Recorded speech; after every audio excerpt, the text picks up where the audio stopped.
नमस्कार. आपण पाहत आहात तुळजाई एक्सप्रेस. तुळजाई एक्सप्रेसमध्ये आपलं सगळ्यांचं सहर्ष स्वागत.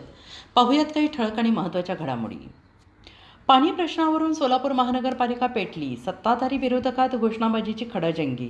नळदुर्ग सोलापूर प्रतिनिधी S.K. गायकवाड. सोलापूर महानगरपालिकेत सध्या सुरू असलेल्या बैठकीत विरोधक आणि सत्ताधारी पक्ष यांच्यामध्ये चांगलीच खडाजंगी उडालेली असून पाणी प्रश्नासह अन्य विकास कामात झालेल्या भ्रष्ट कारभाराच्या विरोधात विरोधकांनी सत्ताधारी पक्षाला चांगलेच धारेवर धरले आहे, तर सत्ताधाऱ्यांनीही तेवढ्याच ताकदीने त्यांना प्रतिकार करत त्यांचा विरोध धुडकावून लावण्याचा प्रयत्न केला आहे. विरोधक आणि सत्ताधारी गटात महापालिकेच्या समोरच एकमेकांच्या विरोधात घोषणाबाजी सुरू झाली आणि पाणी प्रश्नावरून महानगरपालिका पेटली.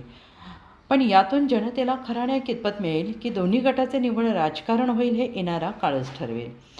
अशाच नवनवीन बातम्या पाहण्यासाठी आजच आमच्या चॅनेलला लाईक, सबस्क्राईब करा, शेअर करायला विसरू नका. तुळजाई एक्सप्रेस, तुळजापूर.